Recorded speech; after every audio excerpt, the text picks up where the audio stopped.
Bryce, Jerry, Waco Trib, Kalani, 7 players in double figures for you guys. I think it was a Big 12 tournament record. What does that just say about your team?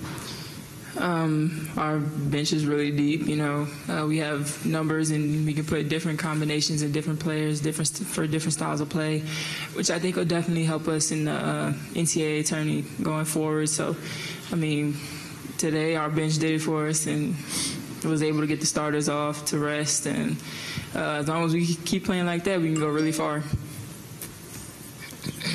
We've got a question on the platform, or right in front of the platform on the rear. NaLyssa, kind of going on what Kalani said about the bench. You guys outscored them 52-0. Just talk about how deep.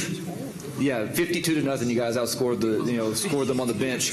Just kind of talk about the performance of you guys, because whenever somebody from the bench comes in and a starter goes out, you guys don't lose any rhythm or anything at all. It just shows that we're always ready on the bench, so when our name is called, it just shows that when we go in, we need to do what we got to do, and we got to make sure that we could rest our starters for bigger and better things down the road. So when we go in, we got to make sure we handle business so they don't cut the lead. Your right side. Jerry Hill, Baylor Bear Insider. NaLyssa, kind of relaying off that, the fact that the bench the starters didn't play at all in the fourth quarter and you guys still outscored them 28-17. Was that a pride thing, that, not to kind of let them cut into the lead, that kind of thing? Oh, for sure, because when we played them the first time, they cut the lead, and we didn't hear the end of it that time. So we had to make sure this time that when we go in, we had to make sure we maintain that lead and make sure they didn't cut into it. Question on the right, on the left side, second row. Alana Bearfield, Big 12. NaLyssa, talk about, you're a freshman here on the team. What have you learned from Kalani, during the season? Is she your big sister?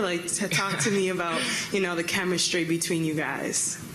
I've learned a lot from Kalani. It's actually my mom on the team. She shows me everything to do. She makes sure I'm doing the right things on and off the court. So I just model my game after her, because you see how far she's getting. I just want to walk in her footsteps, do what she's doing. We've got a question across the aisle. Yeah, halfway back, and then we'll come up to Jerry. David Smoke, ESPN Central Texas. For either of the players, can you try to describe what it's like, the feeling when you get on one of those runs that just like a tidal wave of points off turnovers or whatever? What's that feel like on the court? To me, it just feels like you're having fun when everybody's scoring and everybody's getting to play, and you don't lose no energy. We come out with a lot of energy. It's just you're having fun. You just want to smile, and whenever you stop having fun with it, you should stop playing. So, same thing she said. It's just very fun just to see everybody getting the score, everybody doing what they love. Kalani, in a tournament like this where you got 3 games in 3 days, how beneficial would this be for you to sit out the fourth quarter and only play 17 minutes? It's definitely beneficial for me to sit out, and all the starters at that. The fact that our bench took care of business today shows a lot about them and us as a team. So I don't know. I'm very proud of our bench today, younger ones. Question on the front, and then we'll go back.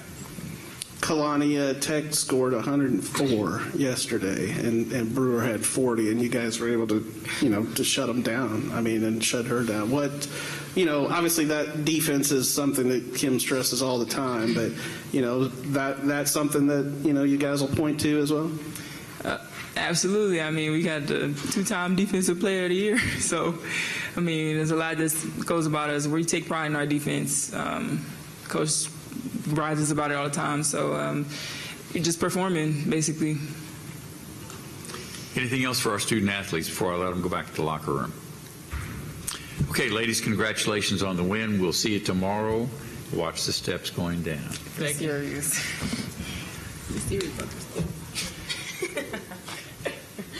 Coach, did you want to say something now, or you just want to go straight to question?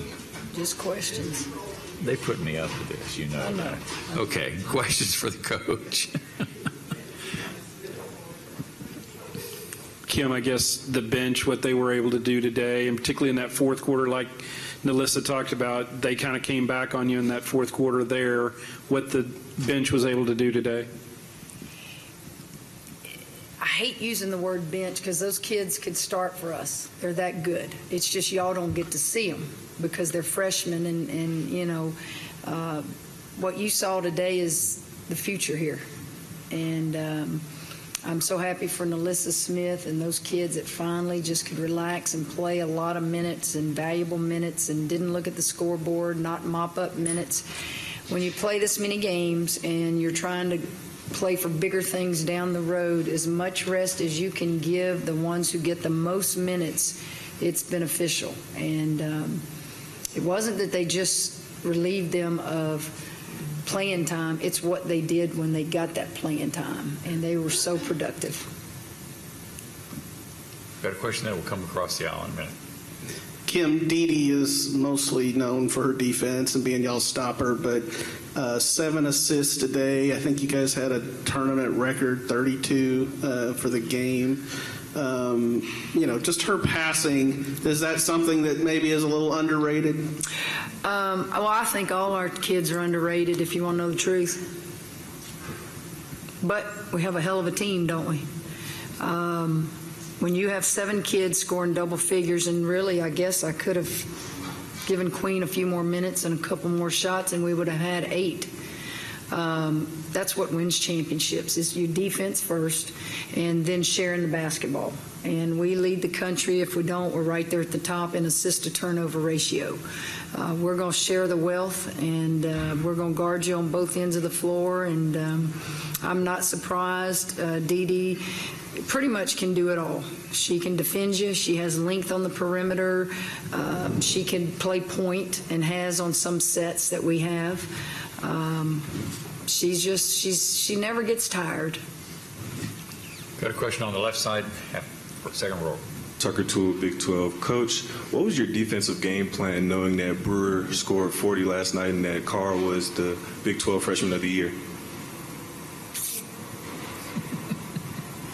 Nothing any different. You know, we played those guys twice, and we didn't go in there and change anything that we do defensively.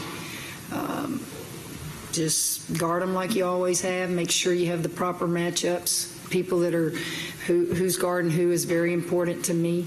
I thought Dee being on the point guard, because DeGrade is not playing as much for them. Dee being on the point guard, Carr was important, and Cox being on Brewer. And those are our 2 best defensive players, and we need to make sure they're on their best offensive players. Question across the, I'm sorry, go ahead and we'll go more. Okay. Alana Bearfield, Big 12. You know, you were named Coach of the Year for the Big 12 7 times. Congratulations.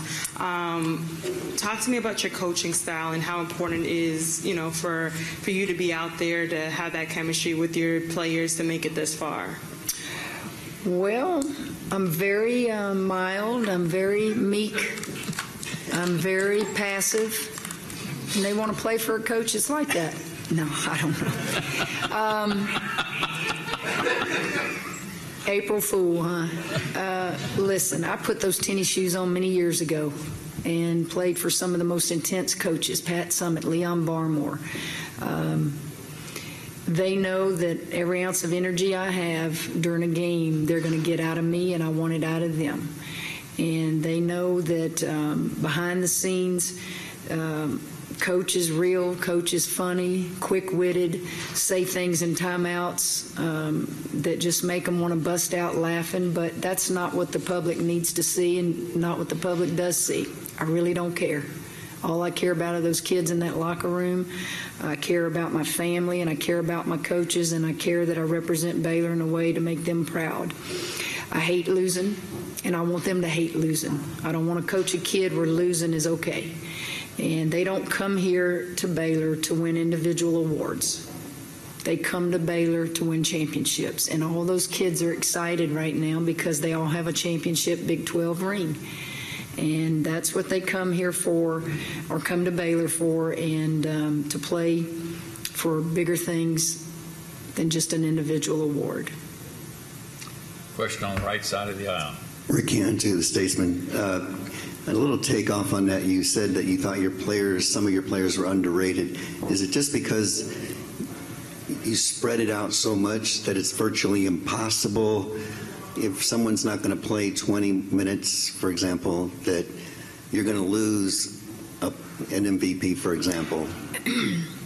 Rick, it's a good question, and I'm going to try to explain this in a way. First of all the kids who won individual awards, congratulations to them. Where I have, well, it's just hard for me to accept that an individual award, a kid that shoots at 15 and 20 times a game for her team, she needs to do that. I can't fault any kid that does that. But if you're playing on a team, the team that spreads the wealth the most is usually the team that's going to win championships. So why do we not reward those great players that could go to those other schools and shoot at 30 times a game? But they choose to come to a team where it's about the team and it's about championships. Why don't we reward those kids? I struggle with that. When I was a player out of high school, I signed at Louisiana Tech. They made it to their very first Final Four, and they had 5 returning starters, and everybody was like, you're nuts to go there.